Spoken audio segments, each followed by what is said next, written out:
everybody. So my name is Lindsay Harris, and thank you all for joining us today. I am honored to serve as the Associate Dean of Clinical and Experiential Programs at UDC Law, and I also direct our Immigration and Human Rights Clinic. This is our first event to kick off the Conversation with Clinicians series this semester. We had some amazing conversations in the fall, and those are now available on our website, and I think we can throw a link into the chat for you all. So the idea, if this is your first time joining us, Conversations with Clinicians is intended to feature conversations between UDC clinicians or experiential educators in conversations with leaders in the experiential education field.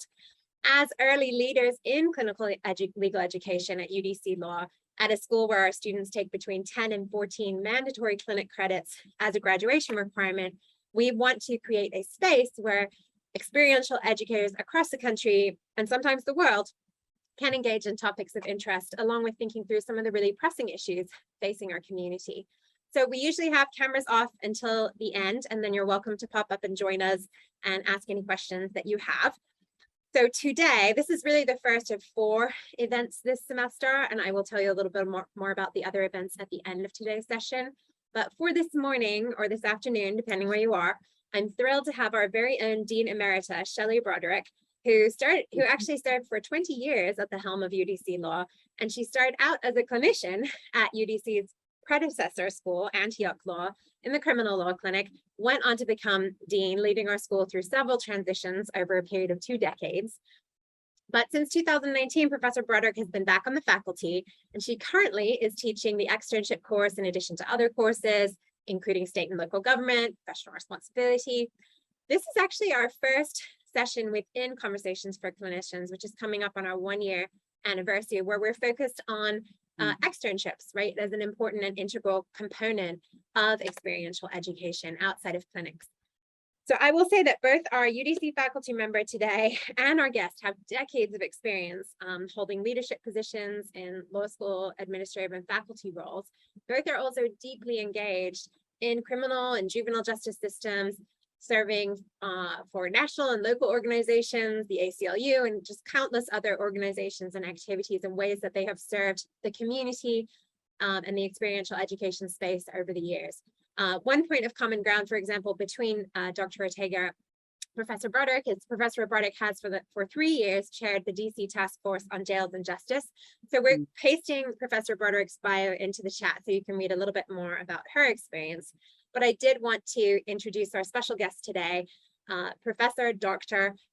Bridgett Ortega, who recently retired from Atlanta's John Marshall's Law School, that served in several capacities, including as the Associate Dean of Career Services and Professional Development, the Dean of Experiential Learning, and we'll talk a little bit about her career.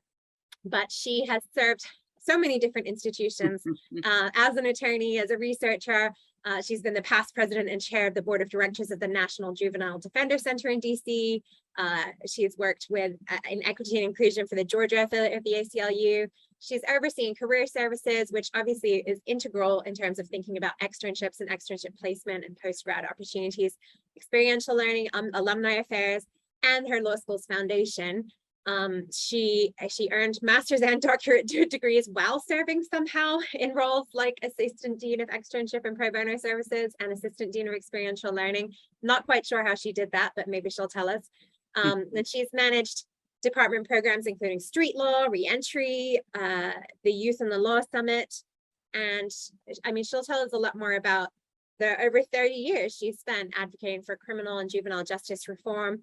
She's a very passionate advocate for the incarcerated and their children, emphasizing compassionate practice in the justice system.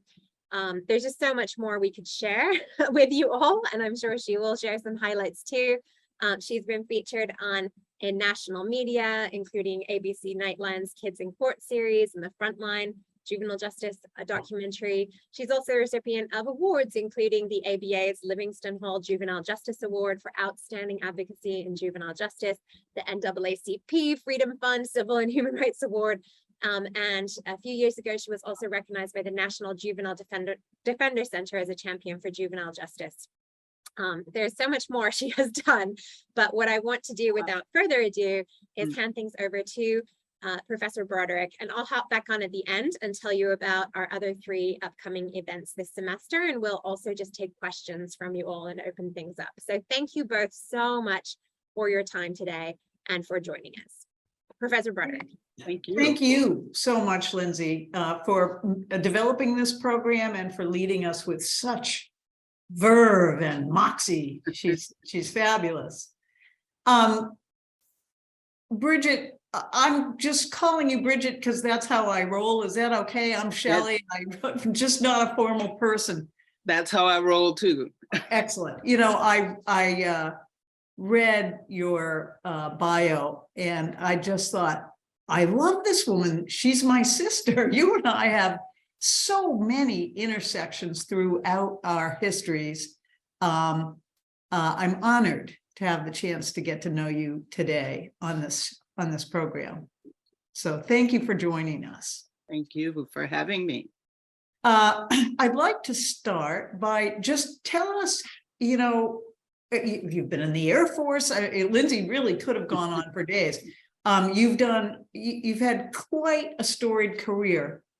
I'd like to know, how did you get to be you? What inspired you, and how did you find your way into teaching and clinical legal education and experiential education and externship world? It's actually an interesting story because I'm a first generation college graduate, you know, first person to go to graduate school in my family. And it all happened pretty much in my early years, trying to figure it out, trying to figure the world out, right? I grew up a poor kid, Cleveland, Ohio. And I knew I wanted more for my life. I wanted to go to college, but I didn't know anything about how to get there. You know, how do people go to college? How does that happen? And I really didn't have anyone to help me figure that out. So the Air Force kind of came by. I happened to be talking to someone that said, hey, you want a free education? Join the military. So I did. And back in that time, which was some years ago, they actually had a real GI Bill.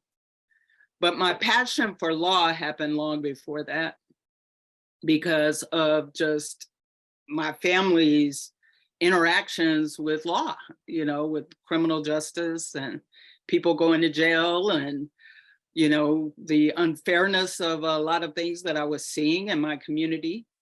That's what gave me my passion for law. So just seeing what was going on there, but I just didn't know how to get there. So I started the Air Force. That gave me I got some education in the Air Force. I got out, I learned more, and eventually went to law school in California. Where'd you go?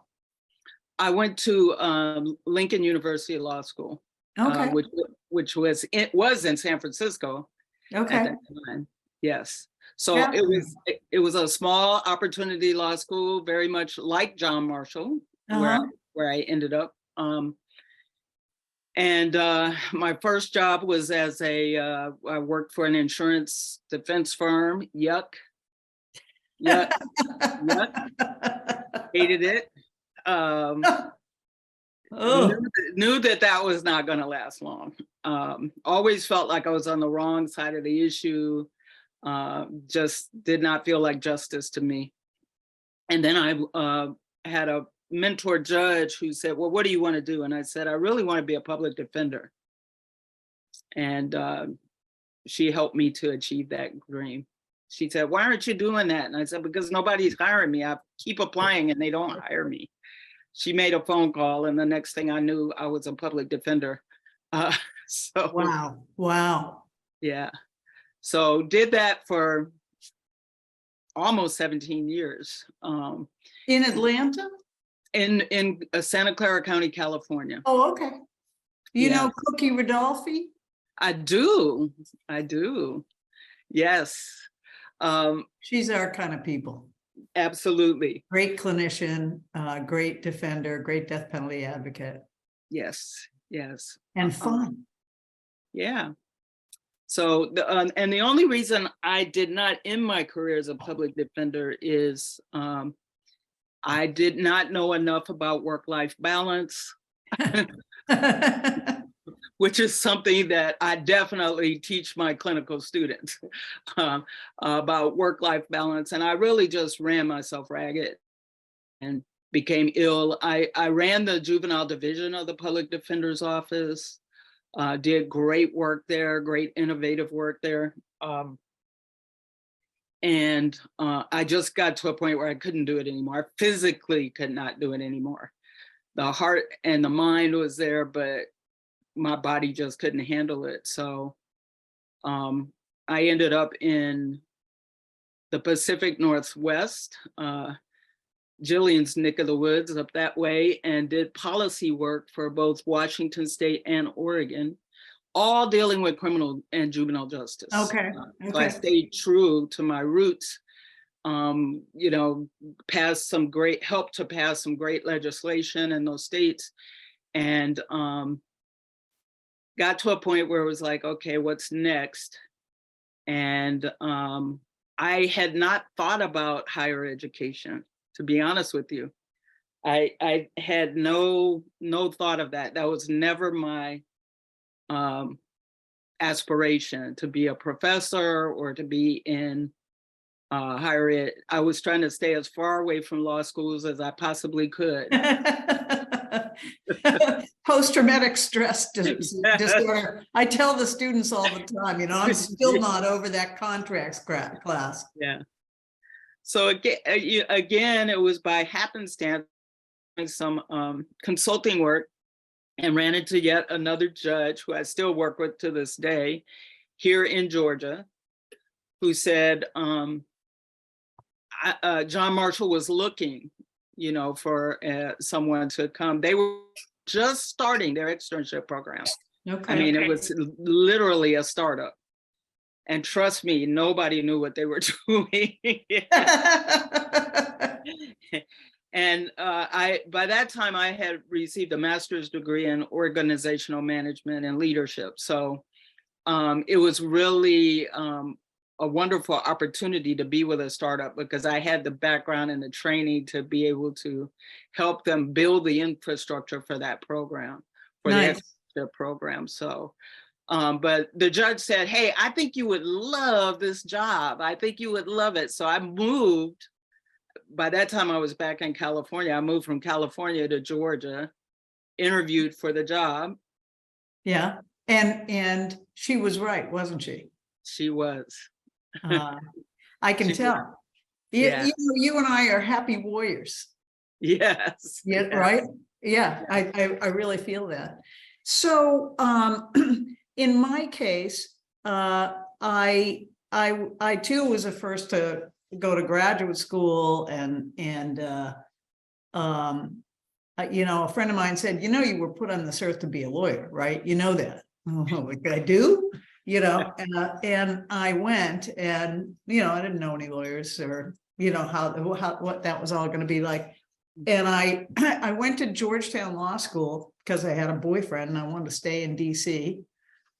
Only reason, and the great clinical program, which I took. I went into the criminal defense clinic, and I had worked at Lorton Prison. I was a psychology major, and I'd worked at the DC prison after college and I realized really my goal was to help those guys stay out of jail. It was just such a huge waste of humanity. What I saw, waves of all African-American men locked up who didn't need to be locked up. They were all doing 20 to life, and they were just being wasted. And so when I went to law school, it was really to become a public defender, to become a defender. Yeah. And I was in the 12 credit criminal defense clinic at Georgetown.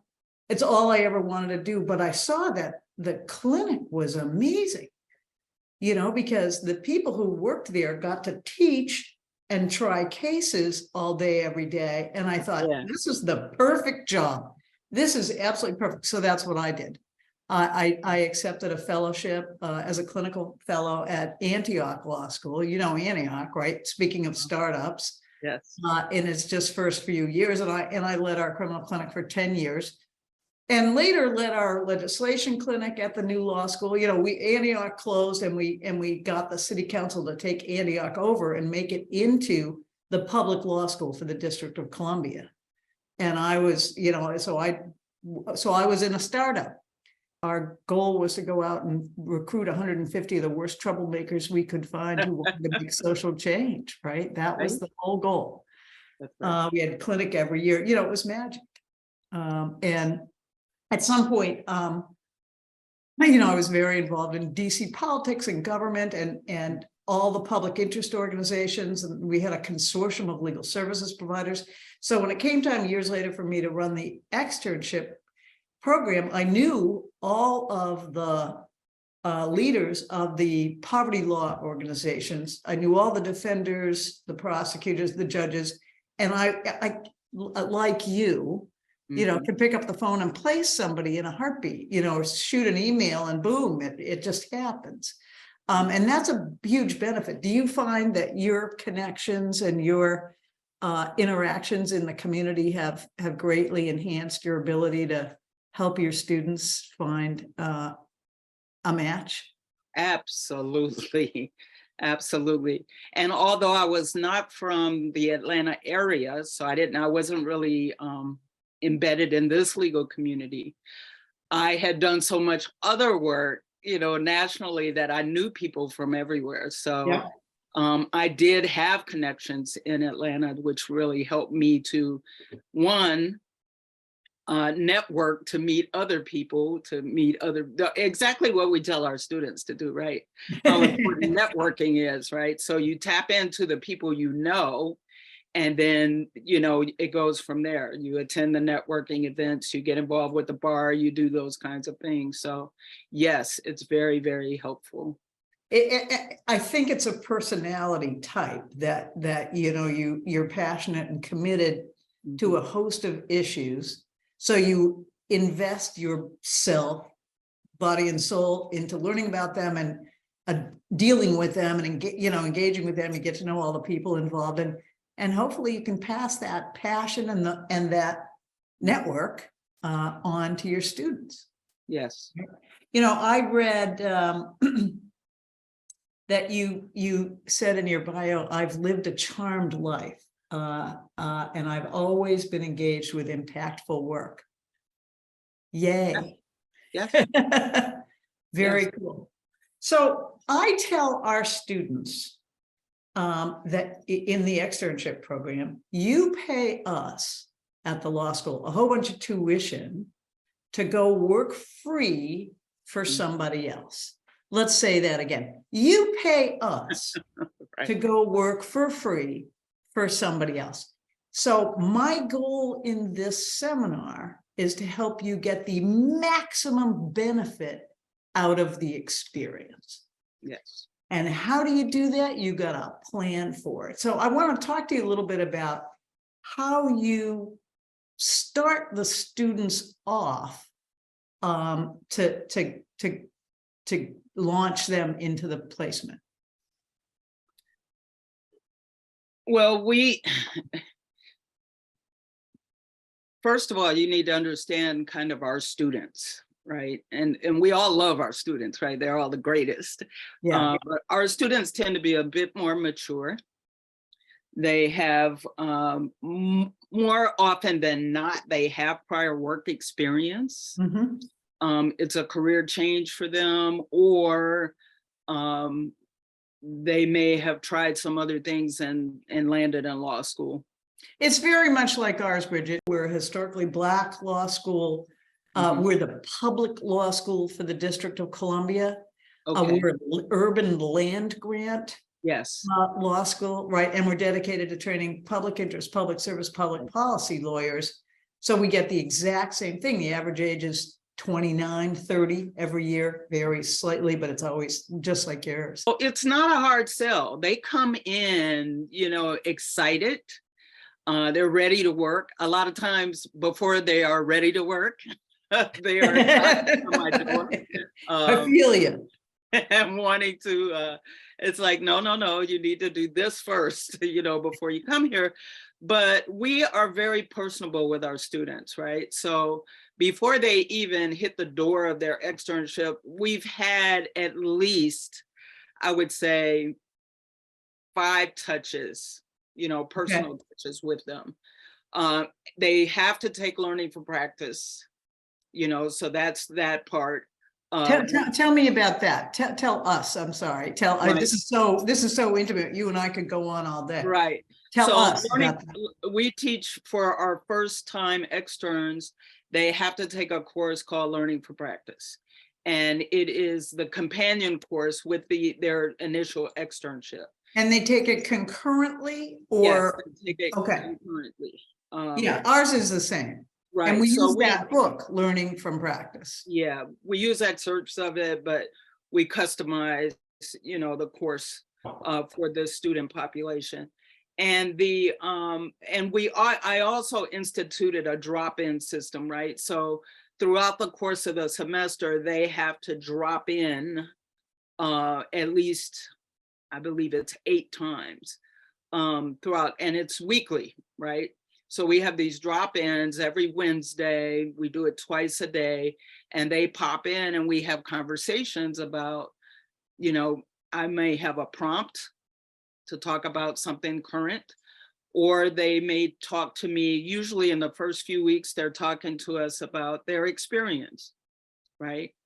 And from time to time, not very often, they may have a problem that they present to the group, right? That they're experiencing in their externship. So Bridgett, let me interrupt you for a second. I just want to make sure I'm understanding. So there's a seminar, and so they're reading through readings, and I want to talk to you about some of the topics you cover. But then there's also this, in addition to that class, there's also a drop-in. So that's cool. So how long is the class each week? Well, the drop-in it's not very long. We open that room for 30 minutes. Okay. Okay. And they have the option to drop in or not drop in, but they have to drop in at least 8 times throughout the semester, just to, say, hey. And is it virtual or in person? It is virtual. It's virtual. Okay, because I was going to say, geez, they got to drag themselves to the school 8 different times. Okay, it's virtual. Okay, and great idea. We make it easy, and it's really caught on. Initially, people are like, "Oh God, another thing," right? But it's really caught on because students recognize the value of it. To one, be able to talk to their peers, about their experience, and 2, to have a place to talk about something that's going on, and I'll give you an example. We had a student who experienced someone melting down in court. Now, as a public defender, happens all the time, right? So a student who has no experience with courtrooms, doesn't know anything about what goes on in court, to see someone who's mentally ill having a complete meltdown, it was traumatizing. I can imagine. So he brought that to the drop-in, and we had a conversation about it. Nice. And so we also have had situations where students are not empathetic, okay, and they express that in the room, and that really creates an opportunity for learning, not only from their peers, but also from, myself or whoever's teaching. So it's proven to be very, very valuable, and it's I think this was the 4th semester. I just taught this past semester. Okay. And it was the 4th semester since we implemented it, and it's popular. I mean, as a matter of fact, several of the students dropped in all the way to the end of the semester. They did their 8 and still kept coming. So nice. It has value. So you don't mind if I steal that idea, right? Not at all. You know, why would I reinvent that wheel? You know, that sounds like a great idea. And you just make it easy for them, and they Yeah. drive that conversation. You know, Mhm. now if no one's talking, you know what I mean, I'll throw a prompt out there. But I Yeah. really allow them the opportunity to drive that conversation. 30 minutes and it's done, you know. So, and on top of that, they have a class. They do.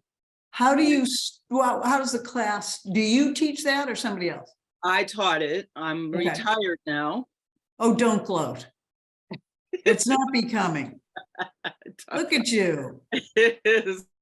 Good for you. Congratulations. Yeah, our courses, they started off live, Mhm. and we had a dean who was not really supportive of experiential learning. And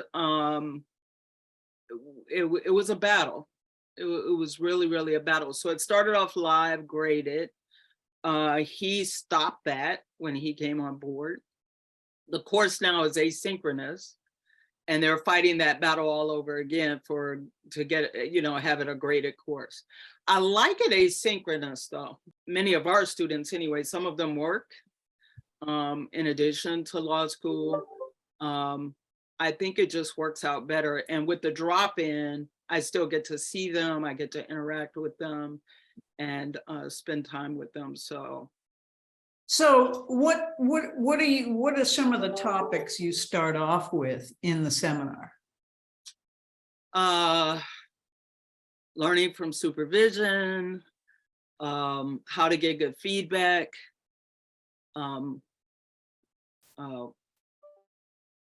we do a school work-life balance course, but we start kind of with that learning from supervision, right? So, how to deal with your supervisor, right? Yeah. We start there. I just I've just finished 3 weeks, believe it or not, already this semester. And we start with goal setting. And again, oh yeah, we do too. Yeah, on That's this number one. Okay, so we're you know, again, yeah, that's the first course. And the whole idea is, again, so students can maximize the benefit. And so I've been sort of walking them through this process. I want you to think back on feedback you've received. Right. I want you to self-assess. What are your goals? What do you need to work on in terms of your legal skills? And so then draft a goals memo that lists those with action steps for what you might do this semester in the placement to reach that goal. What are the concrete steps? And let's then refine and refine till you get it to, succinct and clear, and you've really got a plan here. And then you share it with your supervising attorney so that you're on the same page. Yeah. And the supervisor understands, okay, wants to work on oral advocacy, really struggles with fear, and let me make sure you get some opportunities to perform as an oral advocate, right? That kind of thing. Yeah, we do that as well. Nice. And then how do you teach getting good supervision? Well, it's they have an exercise. I actually use the Learning for Practice book for that, an excerpt from the Learning for Practice book for that particular class. I did too a week ago. Yeah, so we use that, and we use the exercises that are in that, that are outlined in that book. And they actually have assignments that they have to complete, that they receive feedback on. So what kind of assignments? Oh my goodness. Most of it is journaling. Journaling their experience. So for example, they may have to, for the learning for feedback, it's a reading, learning from supervision, it's a reading assignment, and then a series of questions that they have to answer. Nice. In terms of what they learned from that reading. We have a ethics, at least one module that's devoted to ethics, we have a module that's devoted to work-life balance. In the work-life balance, they get to interview their supervisor and ask them how they navigated, you know what I mean, law school and work and all of that stuff. So that's one of the assignments that I can think of. And then at the end, that's a great idea. That's a great idea, because you know, you want them to be meeting with the supervisor and develop the relationship. exactly. And you know, and that's a chance where, you know, the supervisor gets to, you Right. know, the supervisor's getting to show off a little bit about who they are and how they roll, right? Right. And then they have to develop their own work-life balance plan, right? Well, how are you going to balance and manage your life? You know what I mean? And they get to share that, you know, they get to think about, you know, what kind of time management tools they're going to use. And I actually, last semester, I broke out time management as a separate lesson. It used to be part of the work-life balance, but I actually have a module now that's specifically on time management, where they have to really think about tools that they can use to manage their time, tools that work for them, and develop a schedule, right? Versus flying by the seat of your pants, you know, hoping that everything works out. You know, I have a student who works full-time in Baltimore, drive and is in year 4, about to graduate with honors, drives into DC every day for class in the evening, and then drives back. I mean, I have students who work full-time and have kids and they were teaching at home, teaching those kids at home through the pandemic. Right. And going to law school 5 nights a week. You know, I mean, my hat is off to our students. I'm in awe of them. I really am. I so appreciate all they bring to the table. So one of the things, and I'm just learning this myself, is helping students to really reflect on their experiences. And when I'm requiring 10 journals during the course of the semester. And I want them to do useful journals that are useful to them, you know, so requiring them to reflect on what happened, ask questions, and work through to some kind of a conclusion about the experience they're talking about, and so on. I mean, I love any insights you have about helping them to reflect effectively. Well, I think guided reflections help with that.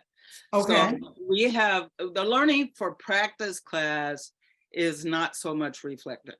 I mean, they do have opportunities throughout to do it, but they get more into reflection. There are 2 other externship courses that we teach, and this is it's going to be a little bit different for your students, because at John Marshall, we don't have a fully developed clinical program.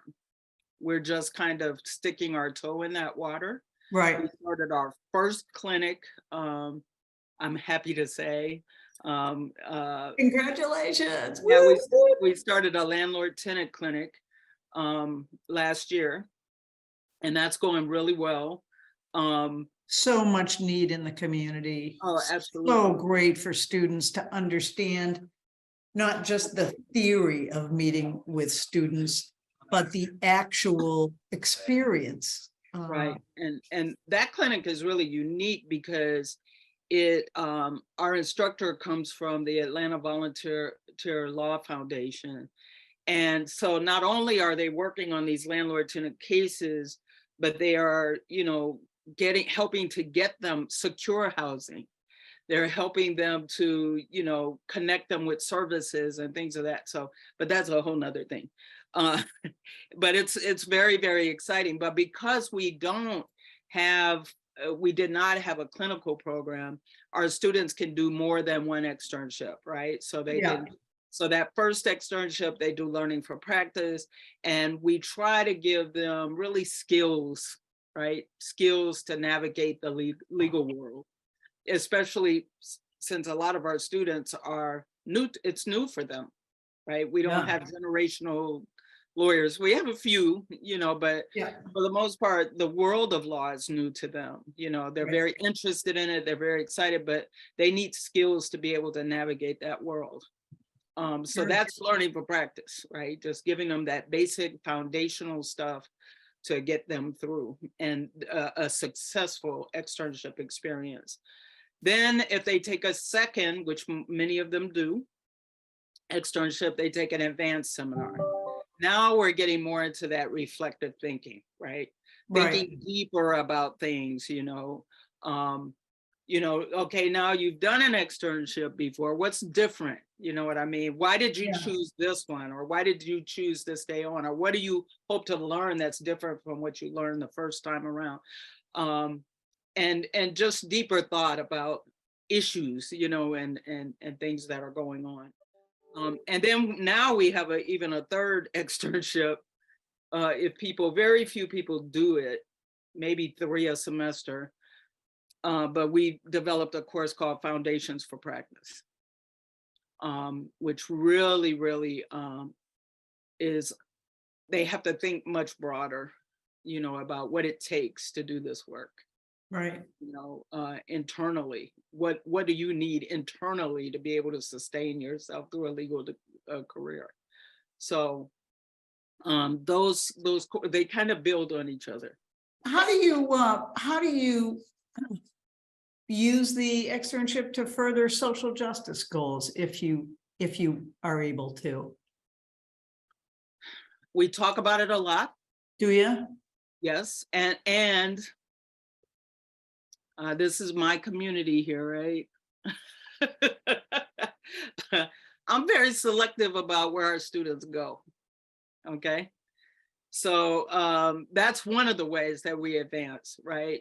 So we really, I can't mandate it, you know what I mean? But I really push hard for our students, no matter what area of practice they're interested in, to at least do either through our pro bono program, which I ran as well, or through the externship program, to do something social justice related, right? Whether that's legal aid, whether that's public interest law, whether that's immigration, it takes them into the detention facilities, to do something, you know what I mean, for the people. Yeah. So that is one thing that I loved about John Marshall, is they are very community oriented and very passionate, you know what I mean, about advancing social justice. So that has been, that was one of my joys of being there. And so I kind of manage that as a leader, by being very selective about the placement. And then, I do integrate things into the curriculum as well, about bias, about, you just automatically went to my next question because we're in sync. How do you make sure that that this whole experience is anti-racist, and that students really come to understand their implicit bias and and how to deal with what they're running into in the community? You have to talk about it. Yeah. And I'm in Georgia, where they're really, trying to suppress, not talking about race. I really feel for some of my colleagues that were at the state schools, that are having to deal with this crap about you can't talk about race and all of this stuff. Well, we talk about it, and we talk about it a lot. And we really think long and hard about what we can do, over and above just talking about it. What's the solution to that? What solution can you bring to this, problem that we've identified? So one of our students this past year, we happen to have 2 previously incarcerated students, probably more, but we actually had one of our students who started at John Marshall. She did her whole first year incarcerated in Georgia. Wow, how great is that? It was great. It was a battle, I but bet. it was really a battle that the Southern Center for Human Rights got involved in. And, you know, it was a lot to make it happen. They're kind of sorry they did it now, the Department of Corrections. So it's created a whole nother series of problems, but we have people like her, she's out now, and others who are willing to fight that fight, right? Great. So that's what you do, is you instill that that sense that something is wrong, you know, and then you challenge them to fix it. You know what I mean? Or at least think about fixing it, or thinking about what it would take to fix that. And creating a space, a safe space. Absolutely. For those kinds of conversations, because, you know, we're not born knowing how to go about it, and you want to just do something, but what? And so having a mentor like you, and some informed colleagues in your class where you can exchange ideas, is a gift. You know, it's wonderful. And also, you know, we can't take anything for granted, right? We just can't take things for granted. So, you know, from the language that we speak, you know what I mean? Being very careful about the language that we use, the culture of the law school is important when it comes to things like equity and, you know, cultural, is the school itself inclusive? Yeah. You know what I mean? Yeah. You know, and I'm really happy to say that in our externship program and our drop-ins and our, you know, we talk about those things. And also it's important for clinical faculty to really push our administrations. You know, we're the ones that are out there, you know, seeing what's going on and dealing with what's going on and working in it. We have to bring that awareness back into the school at large. Yeah. I think absolutely. it's really important, because it doesn't do any good to have these standalone conversations and, you know, have my students out there busting their butts, you know, fighting for social justice, and the school sucks. Right. You know, it's racist, you know, so we pride ourselves in that. That's so great. Listen, on that perfect note, I know that Lindsay wants to open it up and let others get a chance to ask some questions, but I just want to thank you so much. And I really want to continue the conversation, because I have so many more questions to ask you that I just want to know. Please, you're welcome. You know how to reach me now. Yeah, and I will be reaching out. So, and I'd love to share materials too. I'd love to share some materials that I've put together, and I'd love to see your program materials. Absolutely. Thank you. Well, I think one of the things to combat that for our students of color, our first generation students, our women, or students who identify in all kinds of different ways, is hearing from folks, right? And connecting and modeling and counseling in the way that Dr. Ortega is describing. So we're just so thankful to have you today, and to also have this recording to put out there. I really appreciate all of your time, but I did want to highlight that we have some of these conversations coming up in the next couple of months. We will have on Friday, February 10th, the time I think is 12:15 to 1:15. So sometimes we have slightly different start times based on people's teaching schedules. We have Professor Andy Budzinski, who directs our general practice clinic here at UDC Law, in conversation with Professor Gautam Hans, who is at Cornell Law School. And on March 3rd, we will have Professor Sakina Tillman, who is a brand new faculty member here this year and directs our tax clinic, in conversation with Professor Tamika Lester, who's actually also down at in Georgia. She's at Georgia State University College of Law. Both of them are tax clinicians, but we're also talking about academic success in clinic and in experiential education, and how clinic can support academic success. And then we will wrap up this semester with a conversation on Friday, March 17th with Professor Jerome Hughes, who directs our Community Development Law Clinic, in conversation with Professor Renee Hatcher, from the University of Illinois, Chicago Law, and Professor Carmen Huertas Noble from CUNY. So we have a great lineup. We'd love you to join us. I think we should have some links for you in the chat. You can also access recordings on our website. So we'll make today's session recorded along with previous conversations. And we're just so grateful for this space to come together and have a discussion. I'm seeing that we have a potential or maybe a confirmed future UDC law student in the audience. So this is all for you, right? This is all about the student. As Dr. Ortega says, all of our students are the absolute best. So we're thrilled to have you join us today and in the future. So thank you so much, everybody. I will stop the recording and you're welcome to kind of hang out and chat for a little while.